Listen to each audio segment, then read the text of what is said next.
Halo semua, hari ini saya akan membawakan materi tentang mengapa mempelajari dispersi dan rata-rata standar deviasi pada data kelompok.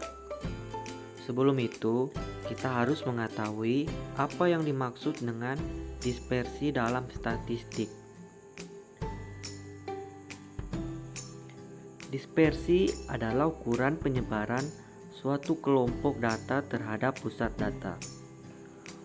Ukuran dispersi yang sering digunakan dalam penelitian ialah jangkauan, simpangan rata-rata, variansi, dan deviasi baku. Apa kegunaan ukuran dispersi? Kegunaan pengukuran dispersi, ukuran penyebaran dapat digunakan untuk menentukan apakah nilai rata-ratanya benar representatif atau tidak. Apabila suatu kelompok data mempunyai penyebaran yang tidak sama terhadap nilai rata-ratanya, maka dikatakan bahwa nilai rata-rata tersebut tidak representatif. Ukuran dispersi apa saja? Macam-macam ukuran dispersi. Pertama, jangkauan. Kedua, jangkauan antar kuartil.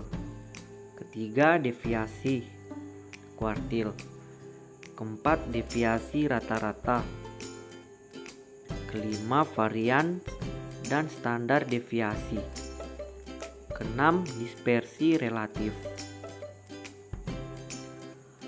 Mengapa perlu mempelajari dispersi? Untuk mengukur tendensi sentral yang hanya menitikberatkan pada pusat data, tapi tidak memberikan informasi tentang sebaran data tersebut. Untuk membandingkan sebaran data dari dua atau lebih distribusi data. Nilai min atau median hanya memberikan informasi mengenai pusat data dan tidak memberikan informasi mengenai sebaran nilai pada data tersebut. Untuk membandingkan sebaran data dari dua informasi, distribusi nilai ini disebabkan karena ada tiga kelompok nilai, yaitu yang pertama homogen, kedua relatif homogen, ketiga heterogen. Rata-rata standar deviasi pada data kelompok. Apa yang dimaksud deviasi rata-rata? Simpangan rata-rata, deviasi min adalah rata-rata jarak antara nilai-nilai data menuju rata-ratanya. Simpangan rata-rata termasuk ke dalam ukuran penyebaran data seperti halnya varian dan standar deviasi. Standar deviasi data kelompok untuk apa? Standar deviasi atau simpangan baku biasanya diajarkan pada ilmu statistik untuk mengukur tingkat kesamaan atau kedekatan dalam suatu kelompok. Kelompok nilai. Kelompok nilai homogen data 50, 50, 50, 50, 50. Min 50. Rata-rata dapat mewakili kelompok data dengan baik, sempurna. Kelompok nilai relatif homogen data 50, 40, 30, 60, 70. Min 50.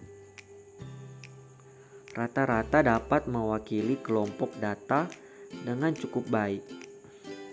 Kelompok nilai heterogen data 100, 40, 80, 20, 10. Min 50. Rata-rata tidak dapat mewakili kelompok data dengan baik.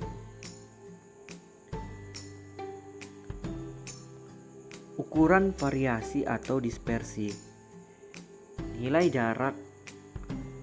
Pertama nilai jarak, range. Kedua rata-rata simpangan, mean deviation. Ketiga simpangan baku, standard deviation. Keempat koefisien variasi, koefisien of variation. Data tidak berkelompok. Nilai jarak, range, sama dengan nilai terbesar sampai nilai terkecil. Contoh data 50, 40, 30, 60, 70. Range sama dengan 70 sampai 30 sama dengan 40.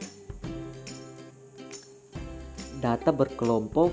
Pertama, nilai jarak, range sama dengan UCB kelas akhir sama dengan LCB kelas awal. Bisa lihat di tabel di bawah ini. Range sama dengan 100,5 sampai 9,5 sama dengan 91. Data berkelompok kedua. Contohnya ada di bawah ini, di bawah tabel ini.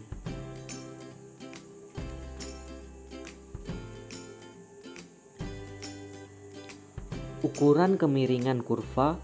Definisi ukuran kemiringan kurva adalah derajat atau ukuran dari ketidaksimetrian suatu distribusi data. Rumus ukuran kemiringan squeeze dan keruncingan kurtosis kurva terdiri dari: pertama, rumus Pearson untuk squeeze. Kedua, rumus Moment untuk kurtosis. Rumus Pearson pertama, kurva yang tidak simetris dapat menceng miring ke kiri atau ke kanan. Min lebih dari median, lebih dari modus.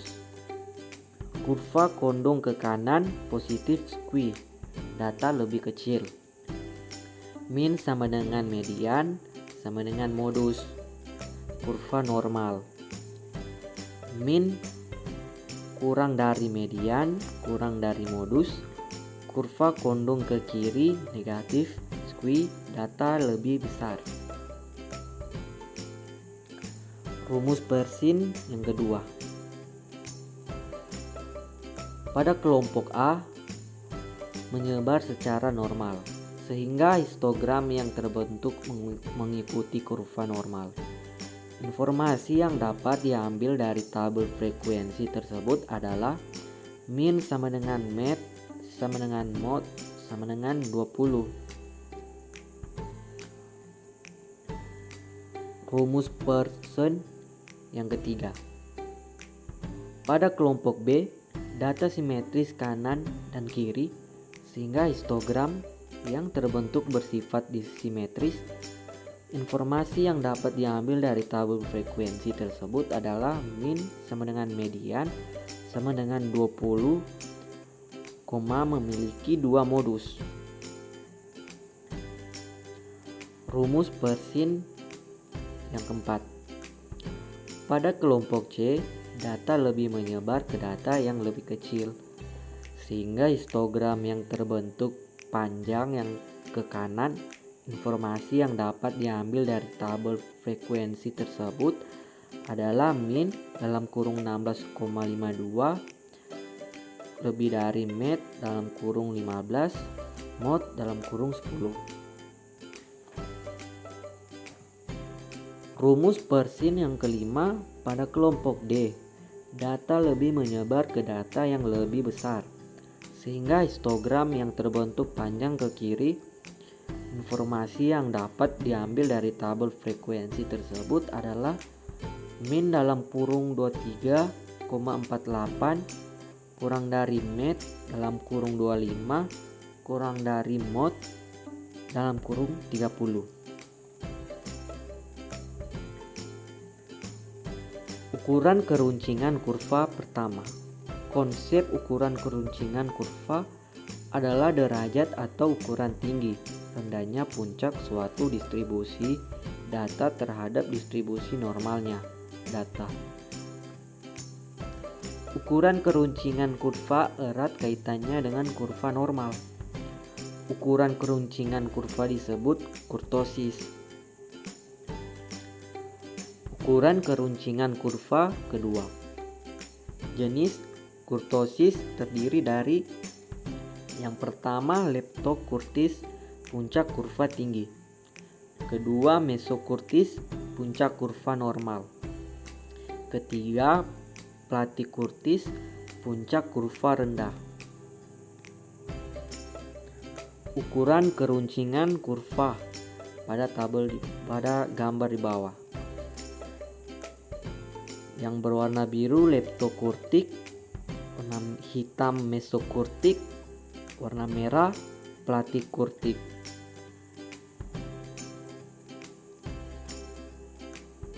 Rumus momen jika A lebih dari 3, maka bentuk kurva leptokurtis meruncing. Jika A sama dengan 3, maka bentuk kurva mesokurtis normal. Jika A kurang dari 3, bentuk kurva platikurtis mendatar.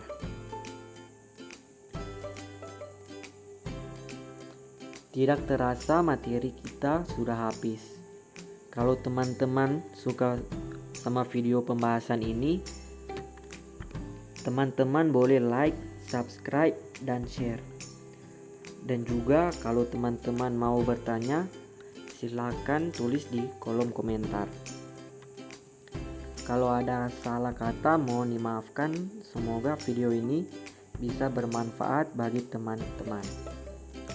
Support terus channel ini agar channel ini bisa bersemangat dalam memberikan materi-materi bagi kita semua. Sebelum itu, saya akan memberikan kata-kata motivasi. Kesuksesan adalah perjuangan dari kegagalan demi kegagalan.